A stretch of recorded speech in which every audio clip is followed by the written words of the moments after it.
Hello everyone, welcome to commerce room. This is Priya है your educator. तो students, next हमारा जो टॉपिक है वो है कंसिडरेशन का। तो लास्ट 2 चैप्टर्स हमने अच्छे से डिटेल में आपको करवाए हैं। तो आई होप आपने पिछली क्लासेस को देख लिया, नहीं देखा तो अभी तक तो देखिए इसको ज़रूर, काफ़ी आपको हेल्प मिलेगी। तो बाकी हम यूनिट वाइज इस सिलेबस को करते हुए चलेंगे। तो चलिए शुरू करते हैं हमारी आज की क्लास, जो कि है आज कंसिडरेशन के ऊपर। तो स्टूडेंट्स, अगर अभी तक आपने हमारे चैनल को सब्सक्राइब नहीं किया तो प्लीज़ हमारे चैनल को सब्सक्राइब कीजिए और जितना हो सकता है इसे शेयर करके हमारी हेल्प कीजिए, हमें मोटिवेट कीजिए। तो कंसिडरेशन क्या है? देखो, मोस्ट जो हमारे असेंशियल एलिमेंट्स हैं ना वैलिड कॉन्ट्रैक्ट के लिए, एक वैलिड कॉन्ट्रैक्ट को बनाने के लिए जो असेंशियल एलिमेंट्स हैं उसमें ऑफर एंड एक्सेप्टेंस है। सबसे पहले ऑफर एंड एक्सेप्टेंस होना चाहिए, देन कंसिडरेशन होना चाहिए। कंसिडरेशन का होना बहुत ज़्यादा ज़रूरी है। अगर कंसिडरेशन नहीं है तो ये आपका एक कमर्शियल, एक लीगल जो है कॉन्ट्रैक्ट नहीं है, लीगल एग्रीमेंट आपका नहीं है। वो सिर्फ एक आपका सोशल रह जाएगा, जिसमें वन पार्टी तो दूसरी पार्टी को दे रही लेकिन दूसरी पार्टी किसी को कुछ नहीं दे रही। तो कंसिडरेशन का मतलब क्या होता है? कंसिडरेशन का मतलब होता है समथिंग इन रिटर्न, बदले में आपको क्या मिल रहा है। ठीक है। तो हमारा जो लॉ कहता है उसमें आपको ये बताया गया है कि अगर किसी भी पार्टी को कुछ नुकसान होता है, अगर उसे कानून की मदद चाहिए, हेल्प चाहिए, अगर कोई पार्टी किसी को स्यू करती है तो उसके लिए मेन हम देखेंगे क्या आपका कॉन्ट्रैक्ट हमारे असेंशियल एलिमेंट्स को पूरा करता है, जिसमें हम बात करते हैं कंसिडरेशन की भी। अगर एक पार्टी दूसरी पार्टी को ऑफ़र कर रही है और दूसरी पार्टी एक्सेप्ट भी कर रही है, बदले में कुछ नहीं दे रही है, तो वो आपका एक सोशल एग्रीमेंट, सोशल कॉन्ट्रैक्ट होगा, वो आपका लीगल कॉन्ट्रैक्ट नहीं होगा, वो इन्फोर्सेबल बाय लॉ नहीं होगा। अगर आपको कानून की मदद चाहिए, कोर्ट की हेल्प चाहिए, तो आपको कंसिडरेशन का रखना बीच में ज़रूरी है। कंसिडरेशन क्या होती है? कंसिडरेशन होती है something in return. An agreement to be enforceable must be supported by consideration. Presence of consideration is one of the essentials of a valid contract. Valid contract के लिए कंसिडरेशन का होना बहुत ज़्यादा ज़रूरी है। कंसिडरेशन का मतलब क्या है? Something in return for promise. Promise के लिए, प्रॉमिस के रिटर्न में कंसिडरेशन क्या है, बदले में क्या मिल रहा है, रिटर्न में क्या मिल रहा है। Under an agreement whatever a party gains from the other is called the consideration। Agreement के अंदर कोई भी पार्टी बदले में कुछ भी लेती है, कुछ भी अगर उसको गेन होता है तो उसको हम कंसिडरेशन बोलते हैं। ठीक है। Consideration of one party is the determinant suffered bye the other. मतलब कि अगर कोई पार्टी कारण बनती है कि किसी के कारण वन पार्टी का, एक पार्टी का नुकसान हो रहा है, या कह लो कि कोई रीज़न बन रहा है, तो दूसरी पार्टी को उसे देना पड़ता है, कुछ ना कुछ बदले में देना पड़ता है। जैसे ए ने अपना घर सेल करना है बी को, तो बी जो ए है वो उसको क्या लॉस हो रहा है, उसको क्या हार्म हो रहा है, क्या क्या चीज़ हो रही है, उसके लिए कॉज क्या बन रहा है कि उसका घर जा रहा है, तो बदले में उसको क्या मिलेगा? उसको भी तो कुछ मिलना चाहिए ना। तो जो मिलता है बदले में उसको हम बोलते हैं consideration. X agrees to sell a golden chain to Y for rupees 45,000. Here the X's promise to sell his golden chain is a consideration for Y. तो जो जो चेन वो दे रहा है वाई को, वो जो वाई के लिए कंसिडरेशन होगा वो चेन होगी, क्योंकि उसको बदले में क्या मिल जाएगी? चेन। और इस प्रॉमिस के लिए उसको पे करनेंगे 45,000 रुपीज़। अब दोनों पार्टीज़ को कुछ ना कुछ मिला, एक्स को पैसे मिल गए और वाई को गोल्ड की चेन मिल गई। तो दोनों पार्टीज़ को जब कुछ मिल रहा है प्रॉमिस के बदले में, उसको हम बोलते हैं कंसिडरेशन। कंसिडरेशन का मतलब होता है समथिंग इन रिटर्न।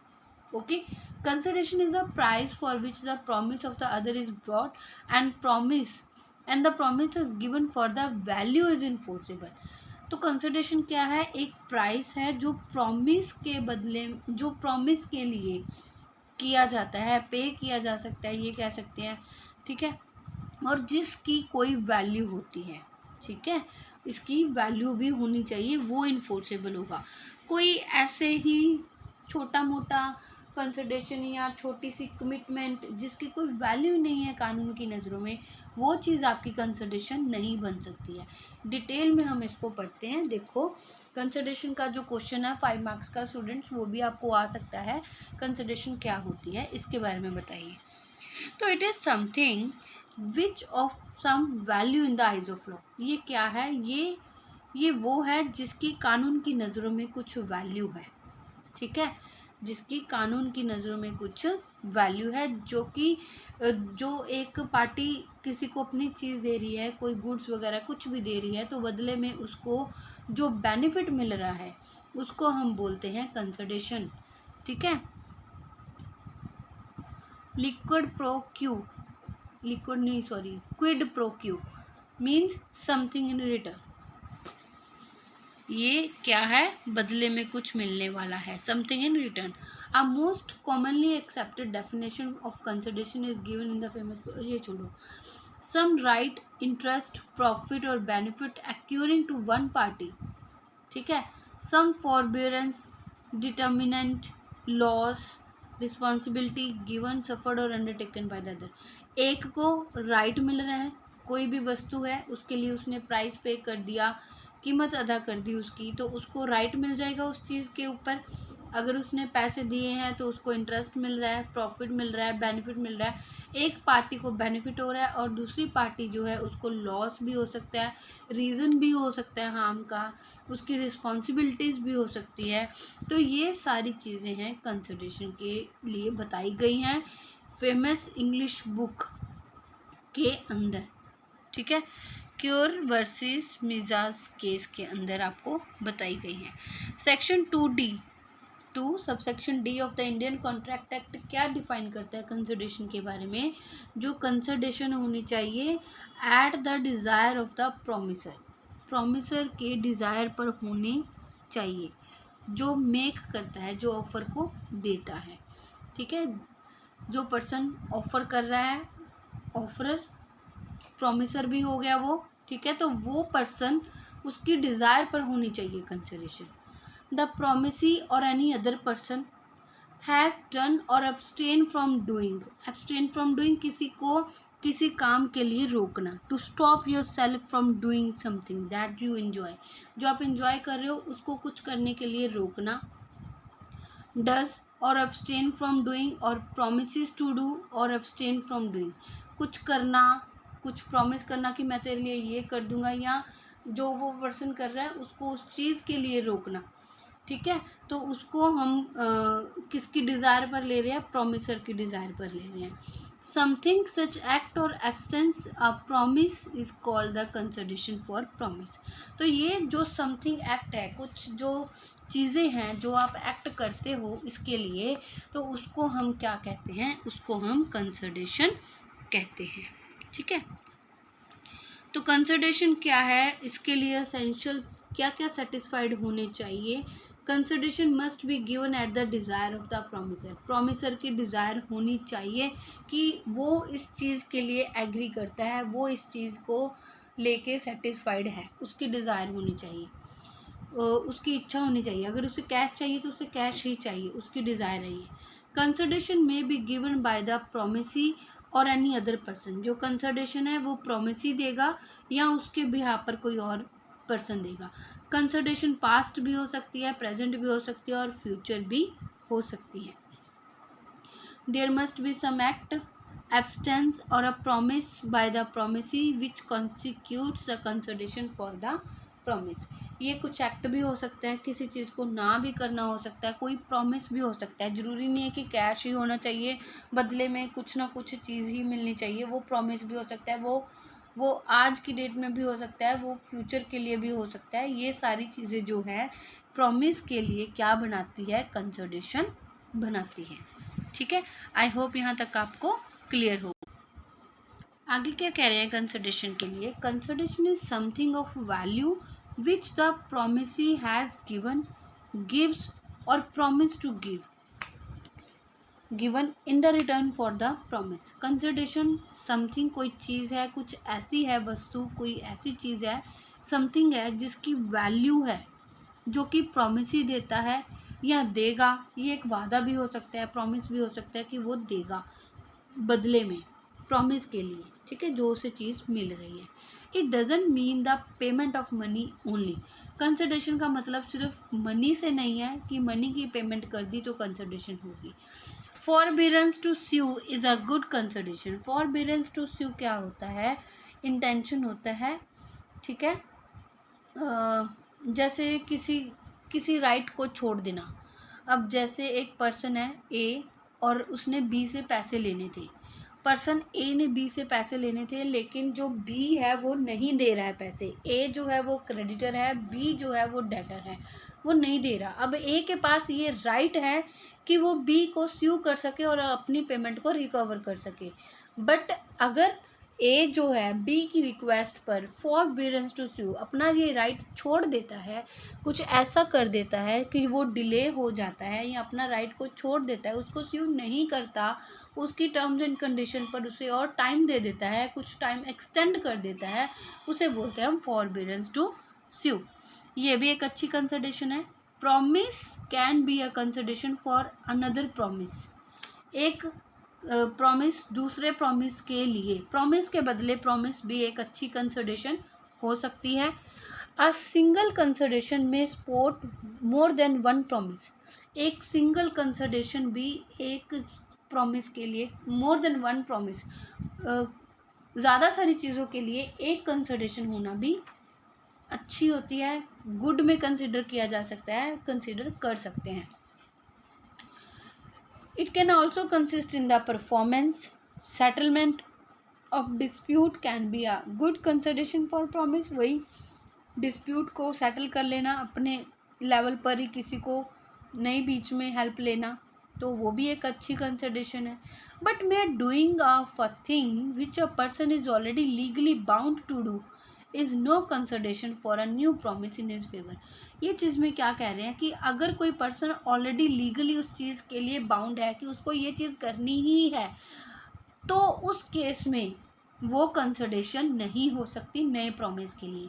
जैसे एक पुलिस ऑफिसर है, उसकी ड्यूटी है किसी भी क्राइम के ऊपर इन्वेस्टिगेशन करना। अगर आप उसको बोलोगे कि अगर आप हमारी हेल्प करोगे इसमें इन्वेस्टिगेशन के लिए तो हम आपको बदले में इतनी पेमेंट करेंगे, इतने पैसे देंगे, तो ये चीज़ वैलिड नहीं हो सकती, ये इन्फोर्सेबल नहीं, क्योंकि वो जो पुलिस ऑफिसर है उसकी ये ड्यूटी है, वो ऑलरेडी लीगली बाउंड है इस चीज़ के लिए, इस इन्वेस्टिगेशन के लिए, तो ये उसका काम है, ये उसको करना ही पड़ेगा।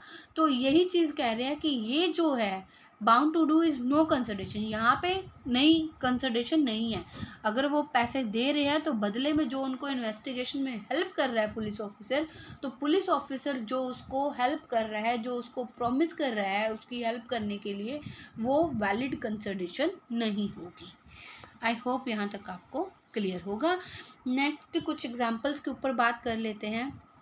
जैसे A agrees to sell his horse to B for ₹1000. Here A is promised to sell his horse to B. Consideration pay is 1000. Similarly B ने प्रॉमिस किया उसे 1000 पे करने के लिए, तो A की कंसिडरेशन है वो पैसे हो जाएंगे 1000। A ने बेचा है ना घोड़ा, हॉर्स को बेचा है B को, तो B के लिए जो कंसिडरेशन है वो हॉर्स है और A के लिए जो कंसिडरेशन है वो 1000 रुपीज़ है। ठीक है, तो ये है कंसिडरेशन। दोनों पार्टीज़ को मिलना चाहिए, कुछ दोनों पार्टीज़ का बेनिफिट होना चाहिए। ठीक है, अगर एक पार्टी कुछ ले रही है तो दूसरी पार्टी कुछ खो भी रही है। ए को अगर 1000 रुपीज़ मिल रहे हैं तो वो हॉर्स को लॉस्ट भी कर रही, खो भी रही है। A agrees to give ₹1000 to B as a voluntary donation for a temple building. This promise is not binding on A because there is no reciprocal consideration for his promise. अब A ने agree किया कि B के साथ ये promise किया कि मैं मंदिर की बिल्डिंग के लिए, टेम्पल की बिल्डिंग के लिए मैं 1000 रुपीज़ दूंगा, अपनी इच्छा अनुसार उसने बोला, तो वो इस प्रॉमिस के लिए बाइंड नहीं है कि उसको देना ही पड़ेगा, अगर वो नहीं देगा तो बी उसको स्यू कर देगा, ऐसा कुछ नहीं होगा। क्यों? क्योंकि ए को तो बदले में कुछ नहीं मिल रहा, कंसिडरेशन नहीं हो रही ए के लिए। तो B has undertaken any liability on the faith of the A's promise, the contract is binding on A. अगर बी जो है, बी क्या करता है, B has undertaken any liability on the faith of A's promise, the contract is binding on A. अगर B A के promise के बदले में नहीं, A के प्रॉमिस के भरोसे पर कुछ अदर एक्टिविटीज़ कर लेता है तो उसके लिए A जो है वो बाइंड होगा, ठीक है, A बाइंड होगा। अगर B करता है कुछ तो इसलिए अगर B जाके C को बोल दे कि हाँ A हमें पैसे देगा, हमें ये काम करना है, A के भरोसे पर उसने किया ना, तो उस केस में A जो है वो बाइंड होगा। Then A promises to maintain B's child and B promises to pay 20,000 yearly for this purpose. Here the promise of each party is a consideration for the promise of the other party. तो दोनों parties ने promise किया है अभी तक। ए ने promise किया B के बच्चे को संभालने का एंड बी ने प्रॉमिस किया उसे 20,000 रुपये साल के देने का। तो दोनों पार्टी के लिए जो कंसिडरेशन है वो एक दूसरे का प्रॉमिस है। तो ये है सारा कंसिडरेशन के ऊपर, कंसिडरेशन क्या होती है। कंसिडरेशन का क्वेश्चन आपको 5 मार्क्स में मिल सकता है। अगर समझ में आ गया है तो वीडियो को लाइक ज़रूर करना और नेक्स्ट वीडियो को देखना मत भूलना। एसेंशियल्स ऑफ वैलिड कंसिडरेशन काफ़ी ज़्यादा इम्पॉर्टेंट टॉपिक है। Thank you.